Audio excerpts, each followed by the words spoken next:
Guys, let's start tonight's classic with a bit of a mea culpa. It's pronounced Genghis Khan, not Genghis Khan. How come that Ninja Turtle character's name is Genghis Frog, though? Okay, riddle me that, bro. Look, man, all these people want to come through and say, "Hey, we've been pronouncing it wrong on the History Channel." Come on, I don't know. Yeah, there are mysteries about how to pronounce the name, and a lot of it is due to, of course, translation into Western languages. But there is, believe it or not, another mystery about Genghis or Genghis Khan, and it's a mystery that is probably, I don't know, it might be solved, but the odds are against it. Where the heck is this guy buried? I know, it's a much more juicy mystery than a pronunciation mystery. I mean, a guy who changed the world such that his DNA is friggin' everywhere. The seed is strong. Yeah. He said, "Y'all make as many statues as you want, but you'll never find me." Mm-hmm. And Matt, I like to picture him in that conversation just unnecessarily with like a Dracula style cape. And he's just like, it's like, "You never find me." But he doesn't move from the courtroom. He just stands there with the cape, and they all have to pretend he disappeared because he'll kill them otherwise. Yeah. Let's jump in. From UFOs to psychic powers and government conspiracies, history is riddled with unexplained events. You can turn back now or learn the stuff they don't want you to know.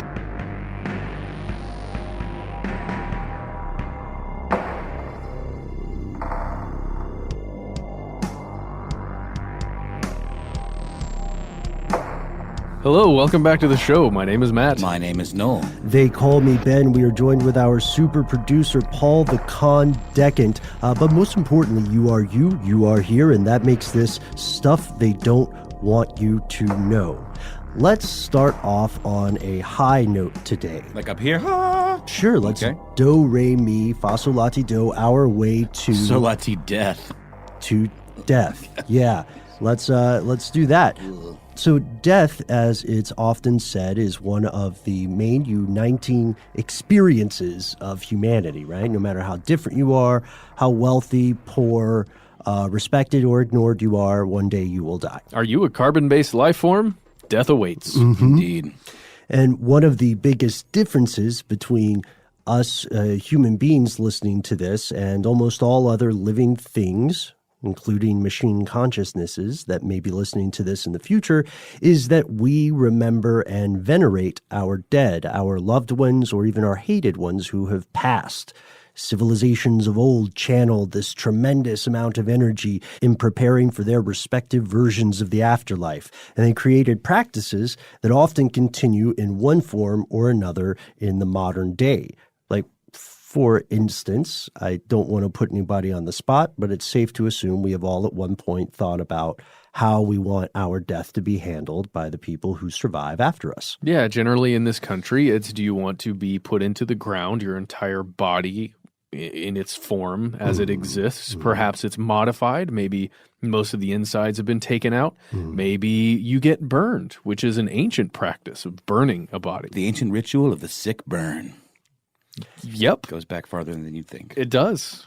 And on a side note, I want to give a shout out to a fantastic documentary that Paul actually made, and I helped out a little bit on it, which was about burial and death specifically. Called Burial. Is it available right now? It is not available, so you can't ever watch it. Ever. No, never. You will never be able to watch it. Apparently it's coming soon. Paul's saying it's soon. So it's, without spoiling it, it is fantastic. And along the way, we ran into some very strange things about the legality of burial here in the U.S.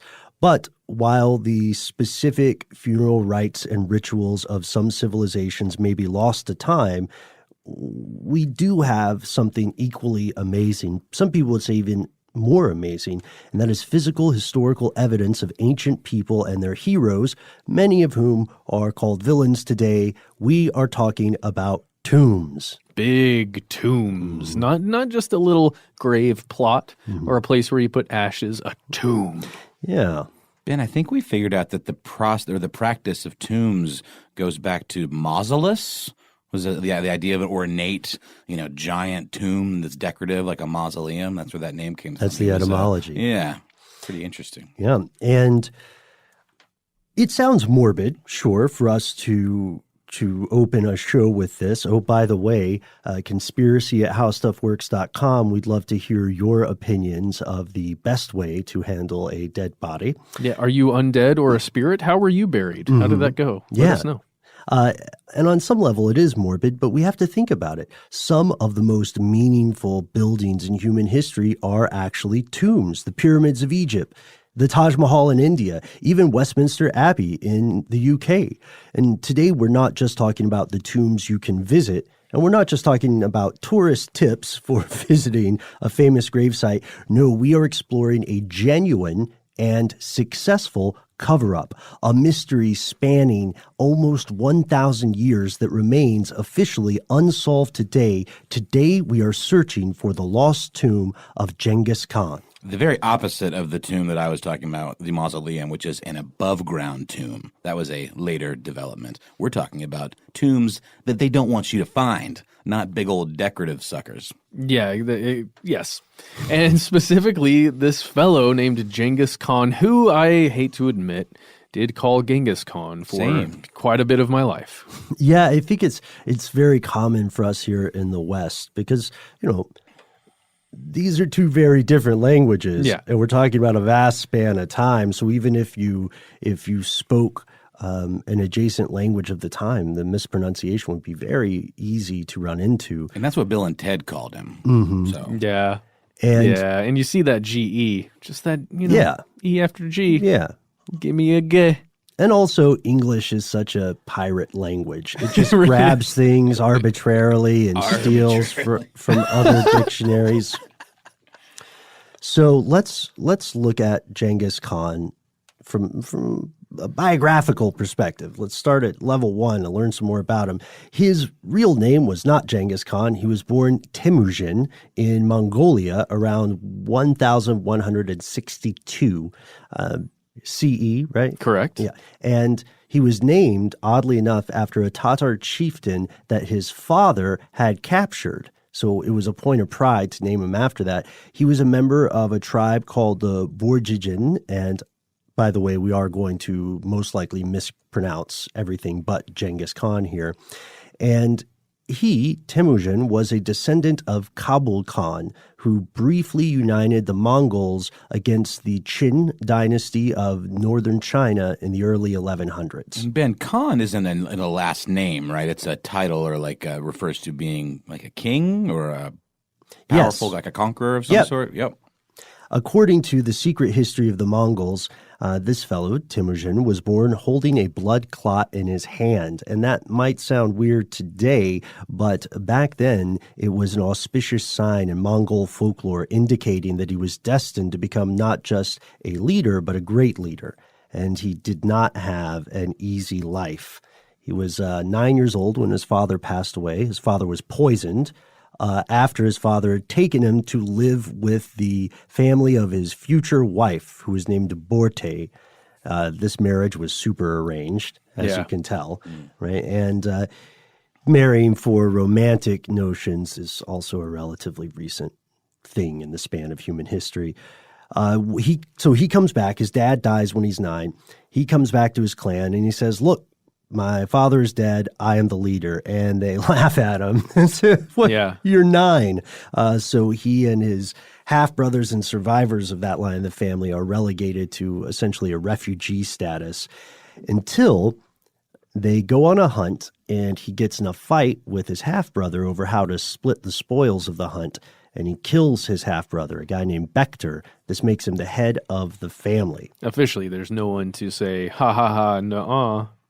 Right? Yeah, officially. This is presumably just like in a fit of blind rage, right? Or I don't know, I'm trying to picture this scenario.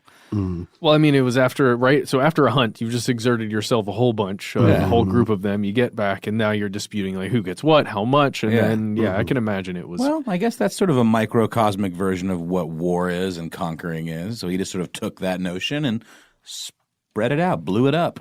And to be clear, the hierarchy here is a little bit different unless you have a very brutal family today, or unless your friendships are very brutal things that I would not call friendships. You're probably going to be a little more fair with people and not as hierarchical, but it's tradition plays a huge role in his early life, and we see it come out later in the wash.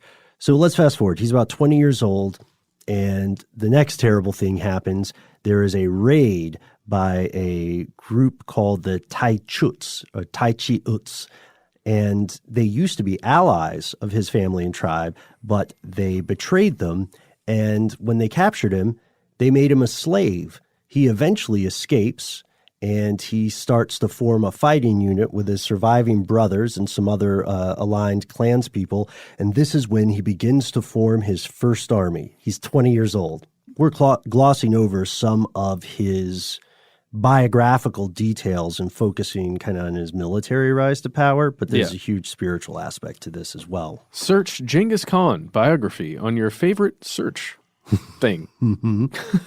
So he begins this slow ascent to power. He builds this gigantic force of more than 20,000 people. He's just getting started.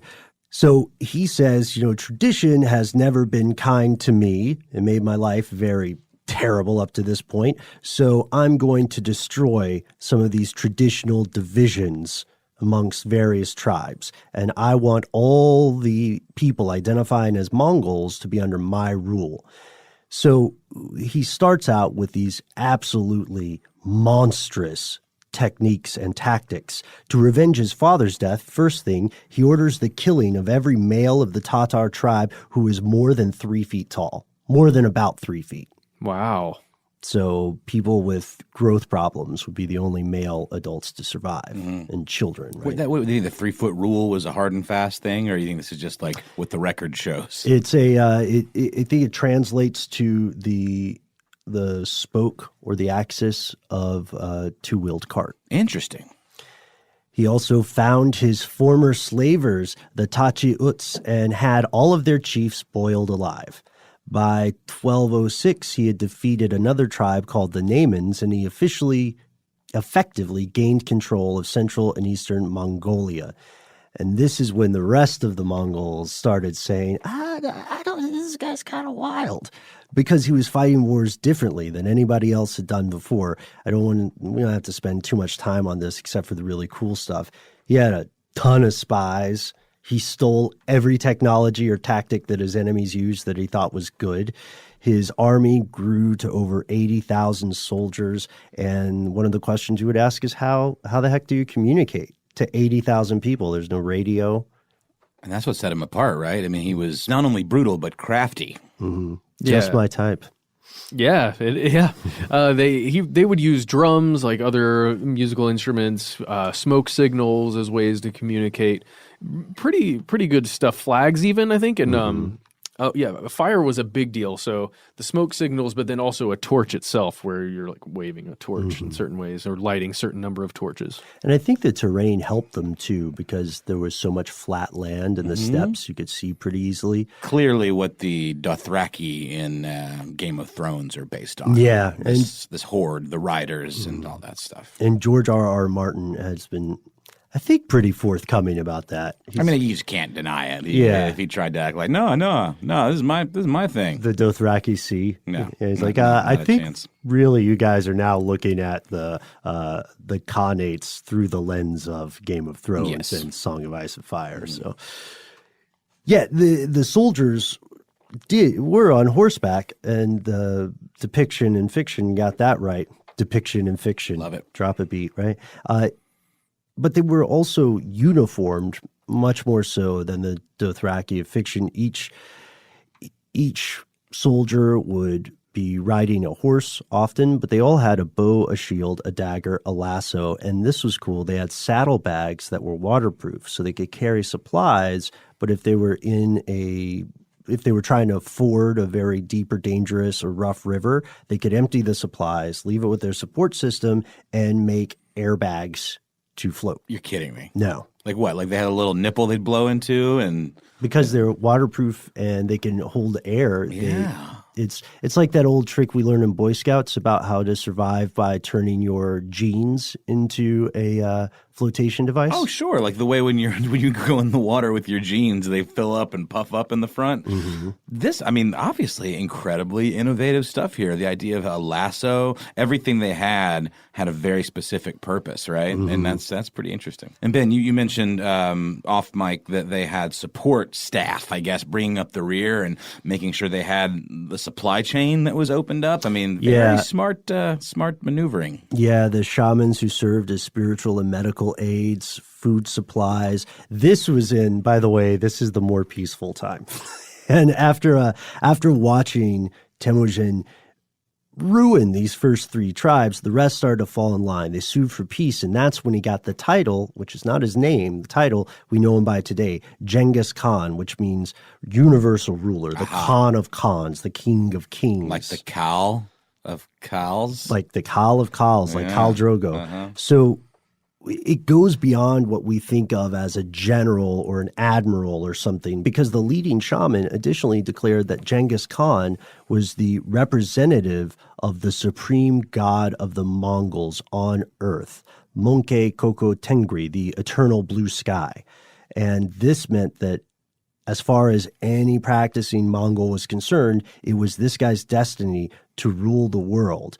They were also very religiously tolerant. They thought religion was a personal matter, super forward-facing for the time. But with one exception, to defy the great Khan was to defy the will of God with all the consequences that came along. Well, and there's a nice little recreation vignette in one of the documentaries we're going to talk about later where Temujin goes to the top of a very important mountain that we'll get to later and asks the sky god like what he should do, and that's supposedly where he got the inspiration to go forth and conquer. Mm-hmm.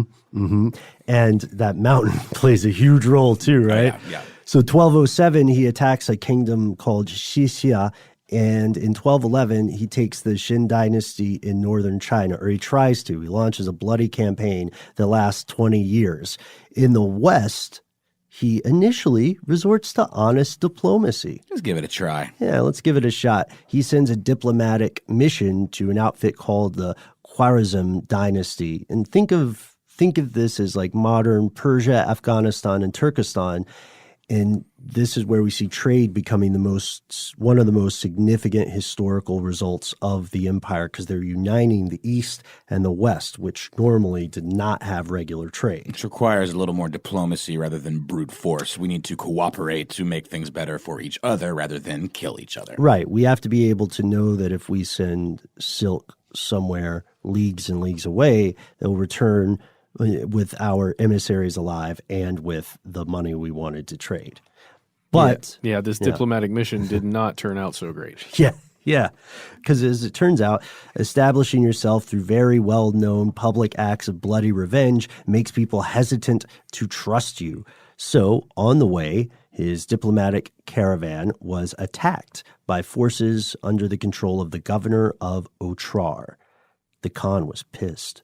He demanded that the Shah of the Khwarezm give him the governor. The Shah not only said no, but he sent something in substitution. He sent Genghis Khan the head of one of the diplomats he had sent. I know this is outside the scope of this episode, but I did not realize they were calling them Shahs that far back. I didn't know the history of that term went back to this period. That term has evolved through a lot of different periods, and this guy's title was that. Mm-hmm. But it was his title so much so that it was his name. Oh, I see. You know, and so he gets the head of this diplomat, and this is what historians refer to as, we should just say it, the technical term.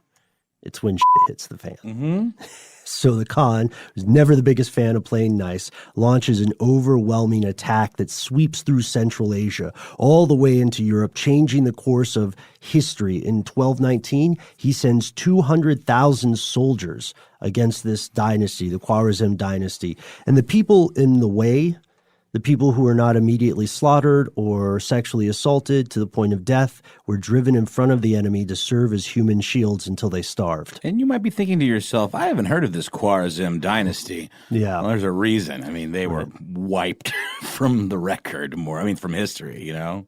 Yeah, in 1221, they were erased from the face of the earth. No living thing was spared on the way to that erasure. The livestock was slaughtered along with all the men, women, and children. The army piled their victims' skulls in these large pyramid-shaped mounds.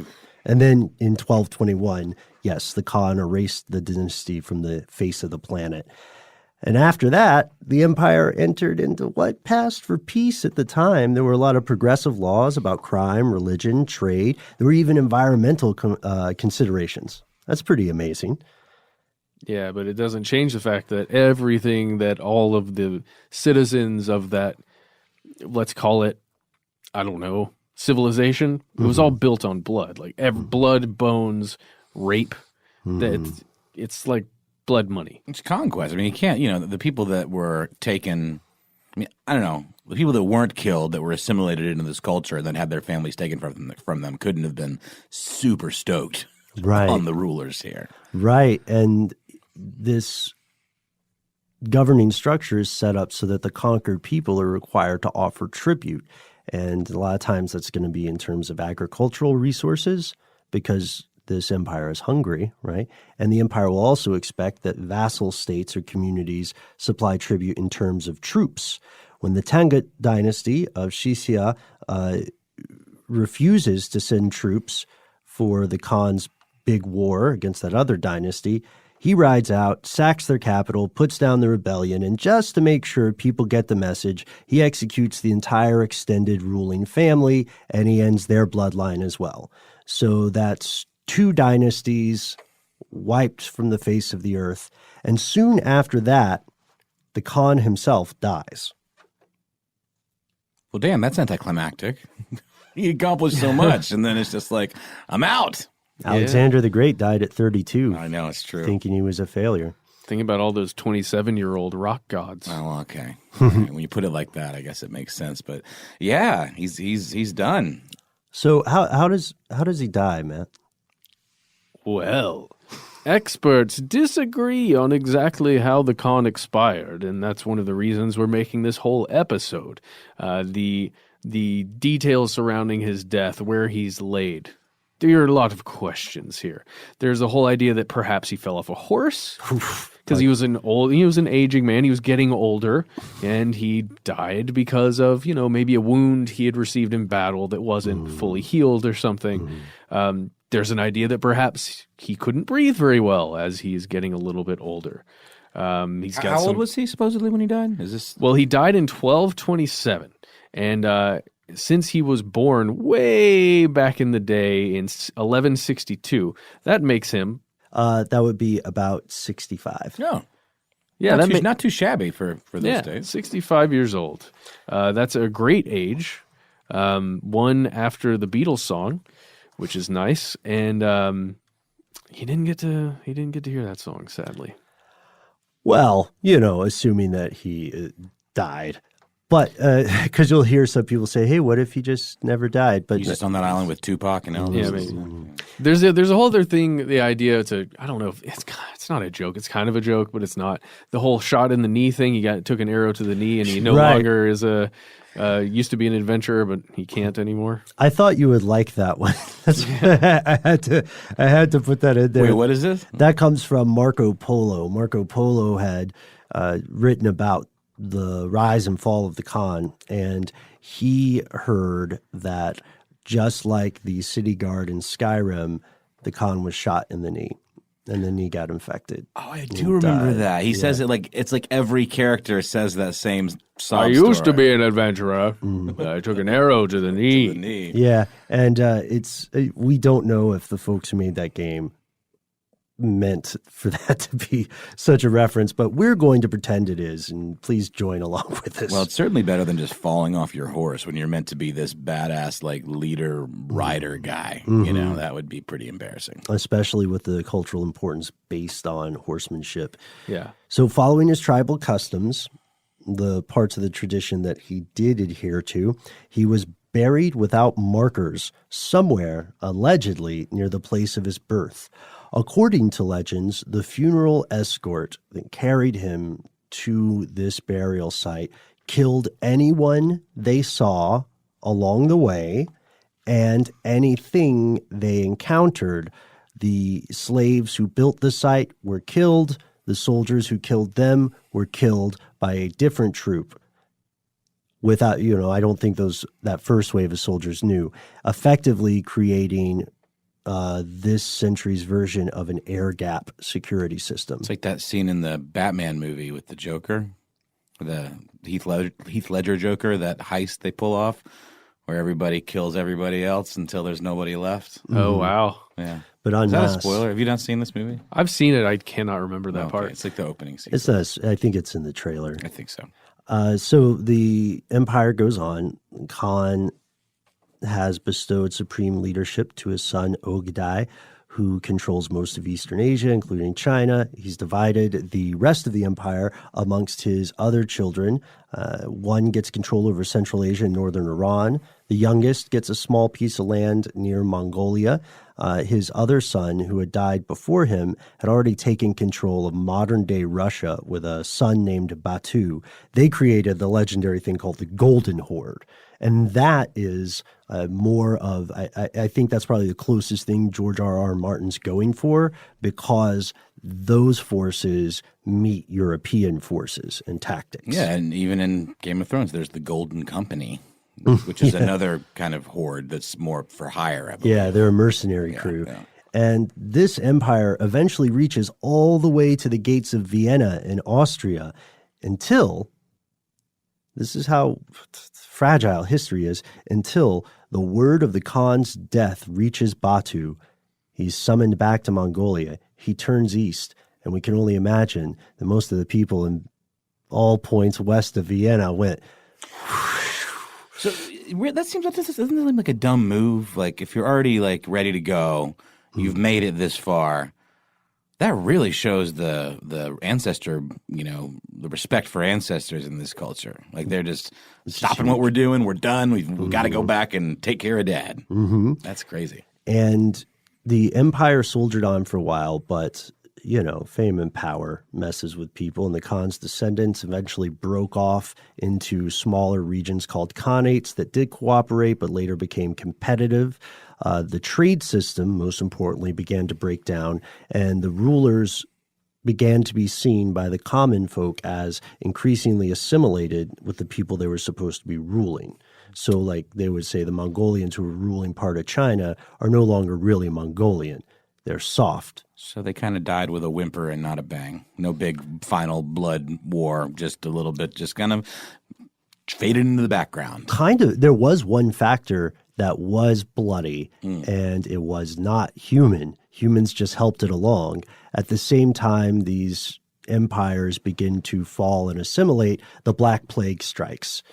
It destabilizes the world. Trade networks that were already suffering are falling into massive disrepair as everybody's trying to figure out why everyone around them is dying. About 30% of China's population falls to the plague, as well as anywhere from 25 to 50% of the population in Europe. So, yeah, it's a grisly rise, a grisly fall, but regardless of whether you think he's one of the world's best military commanders, a global hero, or an infamous villain, one thing's for sure, Genghis Khan changed history. So what happened to him? Well, that's the thing. Nobody really knows except for those people that got, according to legend, assassinated immediately after they buried him. That is so hardcore. So even today, right now, the search continues. Officially. Yeah. Mm-hmm. Outside of, maybe the secret keepers. Maybe there is a small group of secret keepers, and we'll learn about that right after a quick word from our sponsor.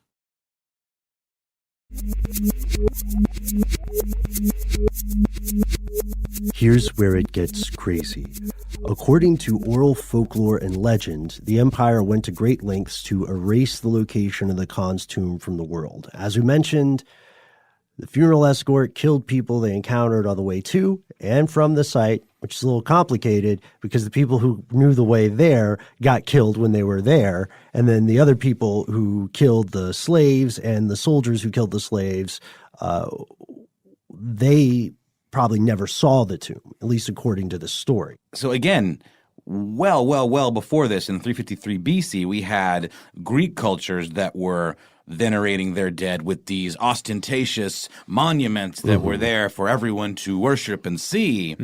Totally different style of burial here. They are killing their countrymen to keep them from spreading the word of where this leader would have been buried. And for what reason? We'll get to that.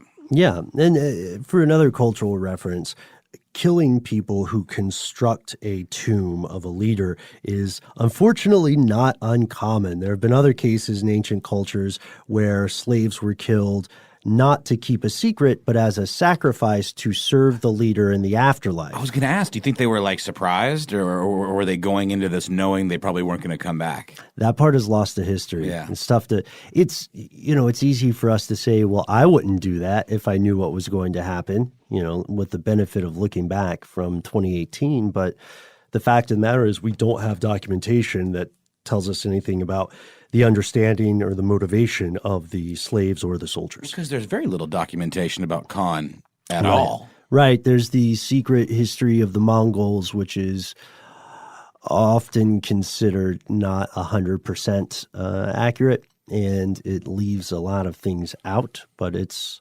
we've this far back in history, there's a constant search for sources, right? You got to put it together based on artifacts and just kind of like finding stuff and putting the pieces together and saying this is probably how it went down. Yeah, and based on what the people what kind of frame of reference or cultural perspective the earlier investigators were coming from. Like we got to be clear, this stuff we're talking about here is the realm of legend. The tomb was allegedly hidden, and folklore gives us conflicting methods of camouflage. In one story, an entire river was diverted over the Khan's grave so that no one could find it ever.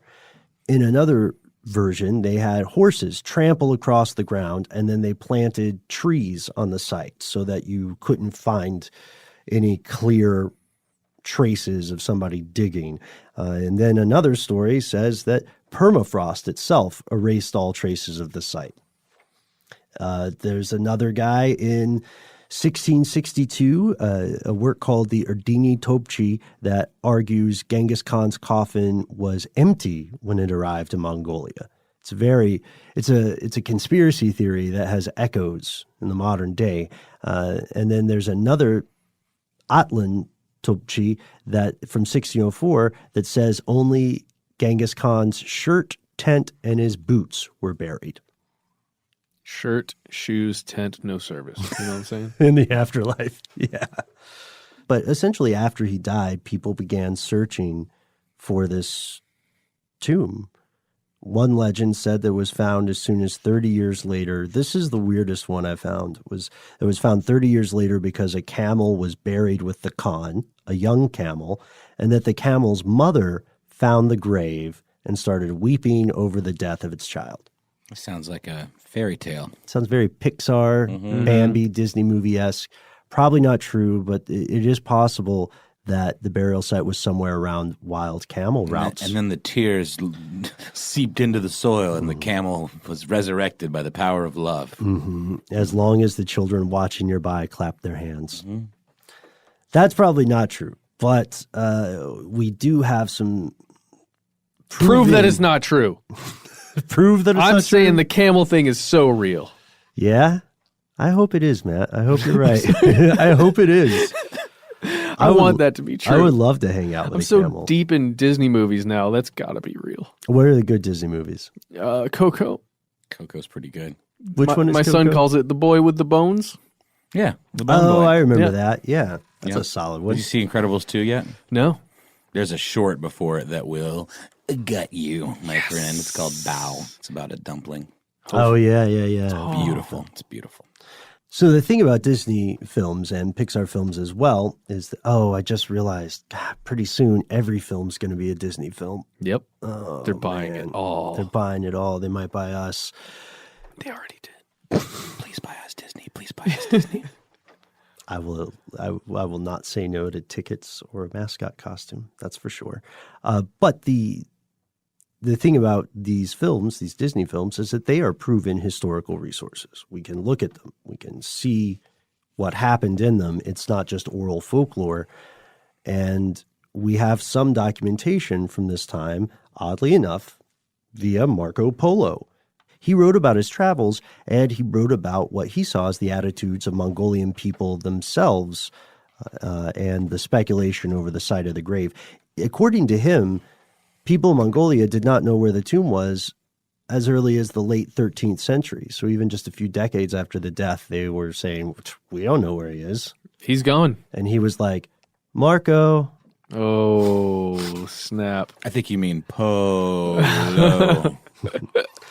My man. We are lowering the bar on the puns today, right? Marco did have a guess, though, and in the Travels of Marco Polo, he writes that it has been an invariable custom that all the grand khans and chiefs of the race of Genghis Khan should be carried for internment to a certain lofty mountain named Altai, and in whatever place they may happen to die, although it should be at the distance of 100 days' journey. They are, nevertheless, conveyed thither. Oh, Marco Polo, that was great. And I do believe the illustrious Khan may have died from an arrow to the knee. That's right. I like the julep this guy's sipping. Also, Matt, that accent totally had me convinced you were about to go, it's beer. I thought the same thing. Yeah. I only do one voice, so. No, it's great. But the precision, Matt. It's doing it drips like butter. It's the true voice of history. Matt Mint Julep Frederick. Taking a big old journey across Mongolia and the steppes. Up that mountain Altai. Oh, man, I want to make a video game and just have you narrate all the characters. I'm down with that. Hey, developers out there, please let me voice your game. And Ben will do it, and Noel will do it, and Paul will do it. No, it'll just be you, and it'll just be a game full of old men sauntering around the Mongolian wastes. Including the love interests. Oh, yes. It'll be the Westworld game, and I'll just play the old guy. Hey, no spoiler. Hey. Oh, okay. Now everybody knows there's an old person in a TV show. Just let me play Delos's grandfather. Who? Oh, so it's over for me now. Yeah, but people are probably programmed where they haven't gotten to the level of consciousness that they can't hear that spoiler. You're killing right. me. You guys are killing me. So in 1937, rumors surfaced that the Soviet government had found and stolen a banner from this Buddhist monastery, this remote Buddhist monastery, and the banner had clues leading you to the gravesite. Nothing came of that. Who let those guys have that? No one. They took it. They probably started the rumor themselves. They're a little braggadocious over there in the Soviet Union, if I'm going to be honest. It might be in 37 when we did the Great Game podcast about Shambhala. This is probably associated with that. It's just some disinfo, man. Mm-hmm. The searches continued, and they had that same pattern that we see in so many of these sorts of investigations. There are all these tantalizing clues. Somebody finds a button, they find a gold coin, they find like a ancient bow, but they find no concrete proof leading to the grave. There's a very sad story here. An amateur archaeologist named Maury Kravitz dedicated decades of his life to searching for this tomb, and he was basing a lot of his research and his excavations, which were quite expensive, on the writings of a 15th century French Jesuit. He was convinced, based on this guy's records, that the site would be near the Khan's, quote, favorite place, the confluence, Confluence, of the Kurlan and, quote, Bruchi rivers, with a place named Burkhan Khaldun over his right shoulder. Kravitz couldn't find a river named Bruchi, which most people would think to mean that he's just confused the name or that it doesn't exist. Yeah. Bruchi, Maine? Mm-hmm. No. And isn't the Khaldun, the Burkhan Khaldun, the mountain in question? Right. So, from earlier, from the reaching his hands up to the sky god? So everybody believes that it's got to be somehow related to this mountain. But he did find something called a toponym, Baroon Bruch or West Bruch. And a toponym is a place name that is derived from a topographical feature. I was going to ask. That is really cool. That's a new one for me. It's Toponym. That's the new word of the day. Topography and nim, I guess. Yeah. And this area was about 100 kilometers east of Burkhan Khaldun, so not that far. Kravitz died without ever finishing or failing his search for the tomb. Makes you never think- quit. Well, yeah, exactly. And it makes you think about all those people who have spent their life looking for something like the Holy Grail, like putting all of their life's work into something like that, or what are some of these other legendary things? Oak Island. Oh, yeah. Oh, jeez. Things that don't want to be found. Yeah. But thankfully, Maury's young grandson, Lenny, went on to become an incredible rock star, a rock god. Yeah. Sports leather pants like no one's ever done in the history of rock and roll. Had wonderful children.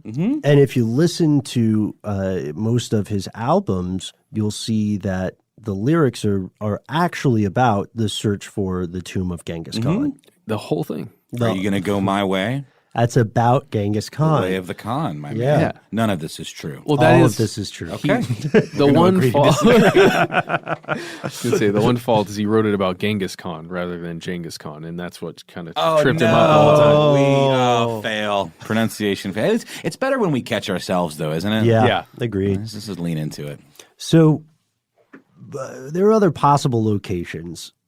Marco Polo has that admittedly vague, but amazingly performed by Matt, mention of Altai. Other theories include something from the Yuan dynasty, which the Yuan dynasty is Mongol descended. You know how we were talking earlier about ruling populations that were thought to have assimilated too egregiously? This is one example. And the Yuan dynasty believed that all Mongol Khans were buried in the area of Genghis Khan's tomb, a site known as Qinyan Valley, but there's no, in all the records talking about this valley, there's no specific mention of where that tomb is. Oh, They just talk around it as if they know where it is. So was It's it like the Valley Beyond. Yeah, but was it exclusive to Genghis, him being the big kahuna, that they would hide his tomb, or would they it like would they have hid all of their burial sites? Like a Valley of the Khans. Yeah. Yeah, again, the tradition is not to mark them. Yeah. That's right. Where you were born, too, right? Like where you originate. There's another bit of folklore that says he's buried at the peak on a peak rather, in the Khenti Mountains, and that's Burkhan Khaldun. He had hidden from enemies on that mountain as a young man. That's where he made that spiritual pledge, right, to return there in death. So for centuries, it seemed like this was going to be a hopeless fool's errand. It's a huge country. It's not very populated. It's almost as if the few humans sprinkled there are just to give us a sense of scale about how vast and empty it is. And it's a very unforgiving terrain. It's a very unforgiving terrain, but there was something that seemed set to change the expedition's game that arrived very recently, and that is the emergence of cutting-edge technology, which we'll dive into after a word from our sponsors.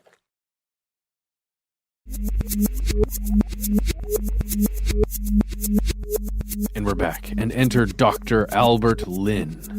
He's the most well-known example of somebody who's using technology in the hunt for this lost tomb. And you're a huge fan of this guy, right, Matt? I am. I've only spent, let's say, it's probably about 48 minutes with him, roughly, that I've spent with him on screen. Oh, I thought you meant like hanging out. No.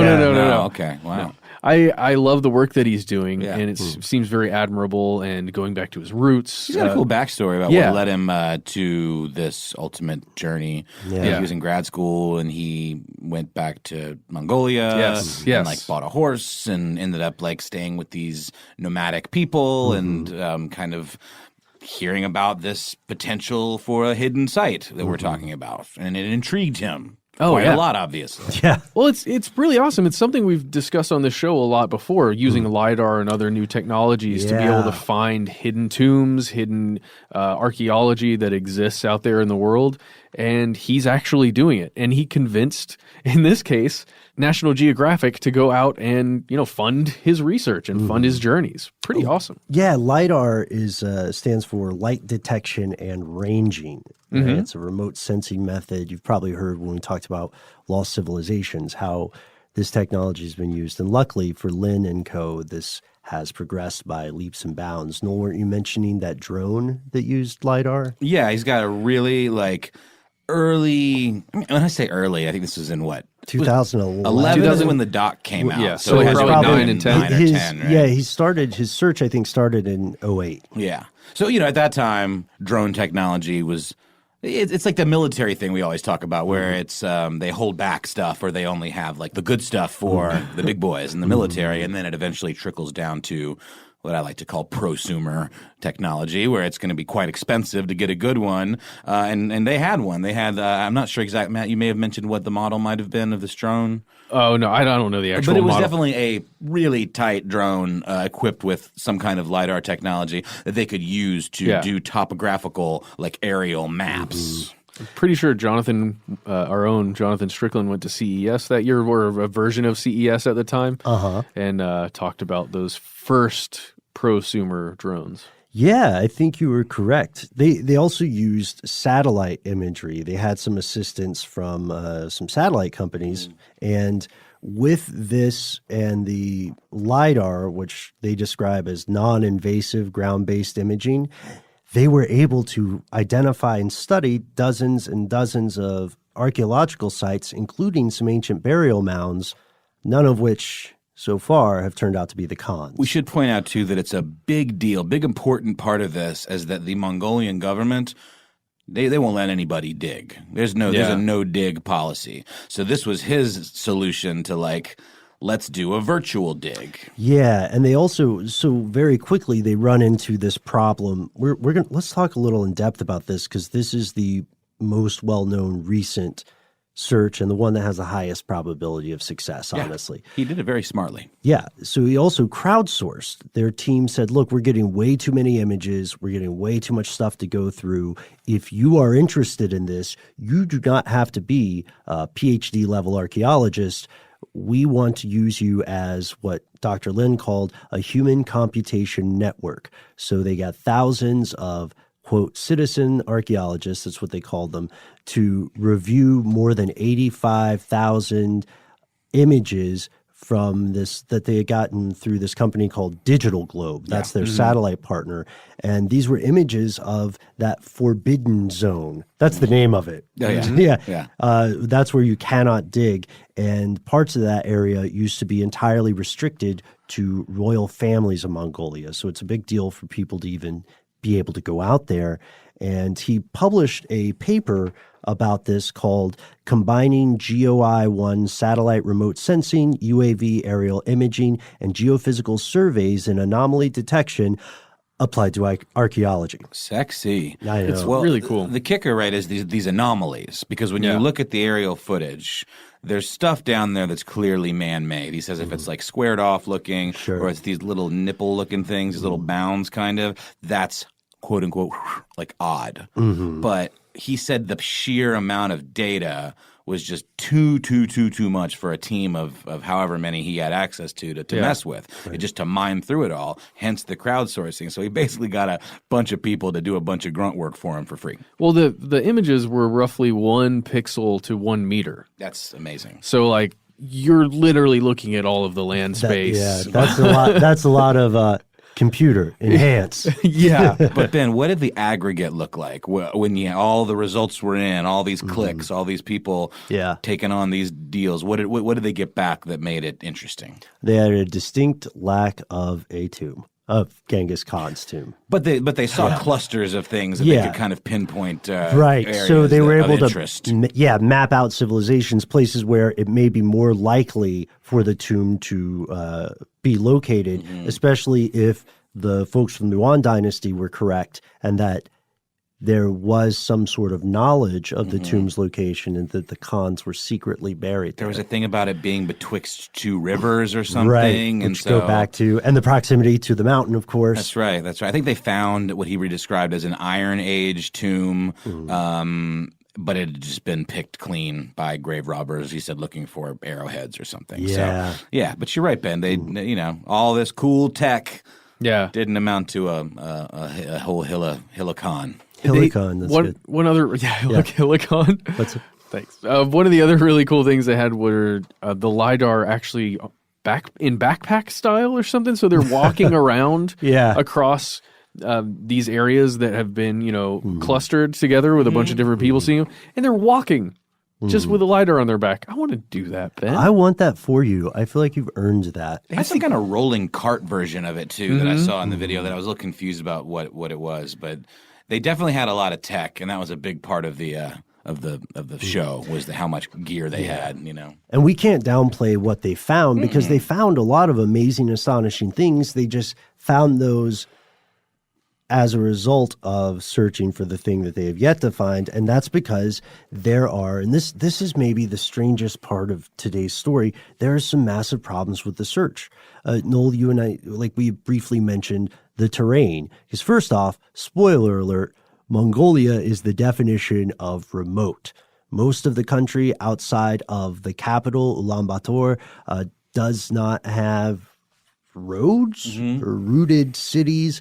There's still many communities living in the nomadic tradition on the steppes. And then just for comparison, I found this fascinating. This really set it in stone in my mind. Mongolia is more than 7 times the size of Great Britain, and it has about 2% the amount of roads that Great Britain has. Wow.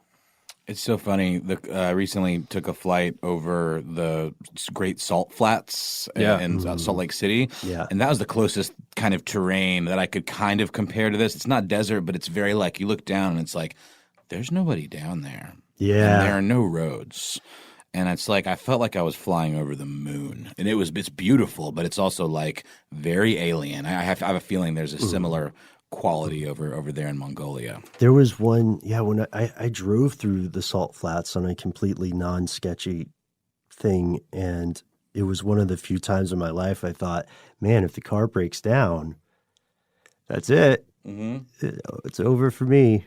Yikes. They make a good point, too, in the documentary how they take older trucks and stuff because they're easier to fix out in the field. And there would be like, no, you're not going to find a Volkswagen shop. There, nope. And even with those trucks that have like 4x4 capability and stuff, they have to send some people on horseback to different sites, right? The stuff, So, I see what you're saying, because they couldn't get right up onto it with the vehicle. They had to like send out parties. Yeah, it's totally true. What we need to do is have teams that go in behind the search teams that can set up supply lines. oh yeah, there we go. Right? Yeah. I think that's how we conquer this whole thing.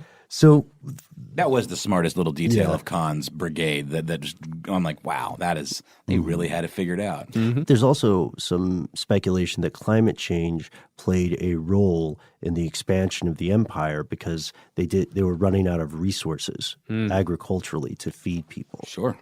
And I hadn't considered that, and maybe that played a role in the later environmental laws that he instituted. There was another video that Otto played after the documentary we were talking about. It was an Australian fellow who tried to follow the path that the Mongols would have taken, and he kept running into the problem where there wasn't enough grass for the horses to graze on, Right. so that the horses would get skinny over time, and you could picture that happening Wow. for real, like back in the day. If it's like the resources aren't there, you can't feed your horses, you can't keep going on with this nomadic lifestyle. The only way is forward to find the, what do they call them in Song of Ice and Fire? Game of Thrones? The sheep people. Yeah, man. The lambsmen. Lamb people, I think that's it. That's right. And here's the strangest, most disturbing part. One of the reasons that the tomb is yet to be found, despite all this blood, sweat, tears, and amazing technology applied to the question, is that some people, many people, do not want it to be found. especially native Mongolians. They don't want the tomb to be disturbed. This is often described, at least here in the West, in terms of a curse. They'll say that Maury Kravitz died because he got too close and was cursed. And this idea is that disturbing or even discovering the grave of the Khan will set in motion this catastrophic series of events, triggering something like World War III. However, what's interesting here as well is that many Mongolians who reject these spiritual concerns and say, the idea of a curse is just a bunch of gobbledygook, they still don't want the tomb discovered. In their opinion, for people who would consider themselves skeptical but want this to remain unknown, their opinion is that if it was the Khan's wish, if it was Genghis Khan's wish that his body not be found, then his wishes should be respected. This mixture of fear and respect is codified in the modern day.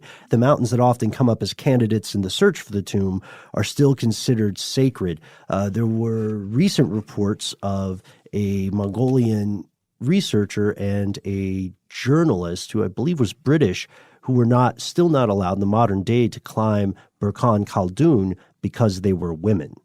Oy. Yeah, and it used to be the area that used to be known as the Ik Koreg, or Great Taboo, is now called the Khan Kental Strictly Protected Area. It's a World Heritage Site, and because of this designation, it's been off limits to most researchers. It's a strictly protected area. I like yeah, that. How'd Len get up in there, though? National Geographic's got some pull. I guess that's Yeah. true. He tells an interesting story about how near the end of their project, or at some point after they've been there for a while, he was approached by their representatives of the local shaman. Yes. And there's this great story he tells. Send your leader. It's clearly the central, kicker of his TED Talk moment where he, is say, like, I'm shaking and why are you here? Why are you here? And who are you? And asks them all these very existential questions. But ultimately, isn't like angry, isn't like get out, isn't like don't do anything. Because at the end of the day, they're not going to dig it up. They're just like trying to get some answers. And but my big question to you guys is, who cares? Why? What's there to find? Why do we need to see a body? Why do we need to see these remnants? Because it could create a watershed moment in archaeology. First off, it would clarify the questions about the death, right? It would also, from the perspective of any Mongolian parties who want the tomb to be discovered, it would be a massive cultural boon. We would also probably find a lot of stuff that's buried with him that would answer questions about engineering, questions about human technology at the time that we wouldn't know ordinarily. But I think we don't have that from other sources, right? I think to continue, I think that the primary appeal for many people who are not Mongolian is the proving or disproving of various myths. This is old enough for a lot of it to be essentially legend. Okay. And then also a bit of romanticization. I don't think we can escape that. I think there's clearly a bit of a rosy picture people paint. But I have a question for you guys, which is, what about this curse thing? It doesn't come out of whole cloth. I mean, we've seen other historical leaders have their tombs described as cursed. Yeah, it's true. This guy named George Edward Stanhope Molyneux Herbert, a.k.a. the Earl of Carnarvon, was quite a fancy man who fancied himself an amateur Egyptologist. Wait, but Carnarvon is real? Is that real? Yeah, he was the Earl of Carnarvon.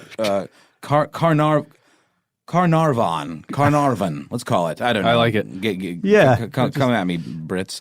But yeah, he apparently actually grew up in Highclere Castle, which is the estate where they filmed Downton Abbey. So, a very fancy boy. He has those bona fides. Yeah, he sure does. But he also really was into Egyptology, and single-handedly, wielding his influence and his obscene wealth, paid for an expedition to open the tomb of the boy king, King Tutankhamun. Tut? Yeah. Tut, Tut. tut. Ooh, Looks nice. like rain. Old Tut Tut himself. Okay, yeah. So what happened? What Well, happened? he hired this young upstart archaeologist, kind of a Brendan Fraser type. Oh, in, definitely. in his prime. Yeah. Not modern day Brendan Fraser. Like which is Encino Man? Kind of sad. Yeah. Howard Carter was this man's name. Yeah. They had met through a guy named Gaston Mospero, who was the director general of the Egyptian Department of Antiquities. And yeah, they opened up this tomb and they found all kinds of crazy stuff. And very shortly after visiting Thebes to visit the site of the spoils of his investment, we're going to call him Carnarvon, as is befitting his station. He died in short order after get this, bit by a mosquito. Whoa. So you got like the malaria or some It blood was virus? yeah, something real bad. And I'm not going as far. I'm not saying that wasn't common. Sure. But man, what a kick in the pants. Yeah. Or a bite in the leg. Yeah, Arrow in the knee. and that's its own. That's almost its own episode. The Curse of King Tut, right? Yeah. I bet we could do. Do we already do that? I know we've done a video for sure. It all blurs, but search for it. See if you can find it and let us know if we've done it No, before. yes, please. There's one other example of a curse that, oddly enough, is related to Mongol stuff as well, and that is Timur, or often called Tamerlane in the West. This fear of grave consequences. Oh, wow. Get it? Do you Yep. get it, Matt? Yep. Grave Yep. consequences. Yep. No, let's sit in it. Everybody sit in it. No, I'm kidding. I'm sorry. I'm sorry. This fear echoes concerns that regard the discovery of the legendary grave of Tamerlane, or Timur. In 1941, Soviet archaeologists discovered the grave of this guy's a 14th century Turkic Mongolian king in Samarkand, at a location called Gur-Emir. So in fact, okay, well, it's just, we cut it in the original edit, but at first I mispronounced it as Gur-Emir. I honestly don't know if you did mispronounce it. It's unclear, but it's the opportunity to just make a Swedish chef joke. Yeah, it was fun. Yeah, that's fine. It's done. You're not going to go for it? You already did it. What? No. it's- Grimmer. Go ahead and try it if you're listening. Yeah, everybody you're jogging past right now will just think you're a lot of fun. Yeah, still say it together. Ready? 3, 2, 1. Grimmer. All right. So what's Grimmer? Yeah, it's the location in Samarkand where they found the tomb, and it bore a warning, allegedly, of a terrible fate that would befall any and all who disturbed the dead king's slumber. One worse than me will rise. Immediately afterward, according to the story, the Nazis invaded the Soviet Union, launching World War II's Eastern Front. Whoa. So 2 days after the tomb was opened, on the night of June 22nd, Nazi Germany declared war, invaded the USSR. A lot of people linked it with the opening of that tomb, and the expedition was immediately wound up. The remains of the guy were sent for study in Moscow. Coincidence, right? Especially when we consider World War II was already in full swing. Yeah. People who believe in that curse think there's an additional fact. They say the turning point of the war occurred at the Battle of Stalingrad, and the Soviets won exactly a month after Stalin ordered the government to return Timur's remains to Samarkand and bury him with full honors. Whoa. I'm going to say I think it's a coincidence. I think you don't need a supernatural curse to be decent enough to not desecrate a grave. Also, our amateur Egyptologist, Fancy Boy, was known to have a bit poor health, and if you're not healthy, something like a blood-borne illness from a mosquito might take you out a little quicker. You talking about Carnarvon? Lord Carnivore. Oh, okay. But actually, Arthur Conan Doyle is one of the ones who spread the idea of this curse with as pertained to the Tut myth. Nice. Yeah. So Tut, on Arthur you. Conan Doyle.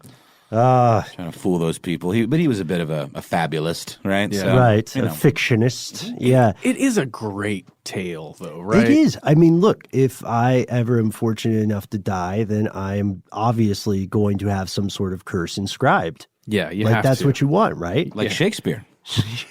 Does he have one? Yeah. Good friend. For Jesus' sake forbear, to dig the dust and close it here. Blessed be ye man that spares these stones, and cursed be he that moves my bones. Oh, that's Whoa. great. Yeah. And did you notice it rhymes? Yeah, he's good at that. Yeah, that's he his kind of fucking- invented rhyming, didn't he, Shakespeare? Francis Bacon is so just awesome. I love that guy. So, so curses are common. I don't know. This is, as we end today's episode, first we want to thank you for hanging out with us, and we want to ask you, do you think this tomb should be disturbed or found, especially if the people who are descended from this empire don't want it to be found? I'm of the mind, definitely not. Leave well enough alone. Yeah. You know? Don't disturb the ground if you're not invited. Yeah. You know what I mean? And that's sort of the point of a curse, right? It's like, don't mess with my stuff or you're going to get cursed. But also, a lot of this depiction of it as a curse, I feel like it comes from the West.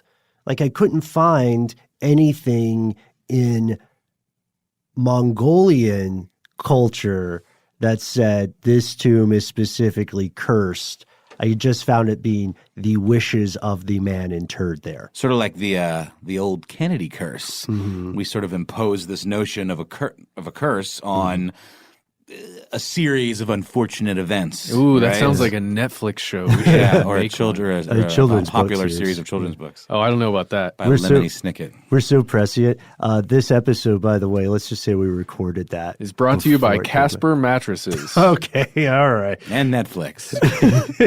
and of course, by Genghis Khan, who has his motto has always been, "Don't disturb my grave." R.I.P. R.I.P. Old Jengi.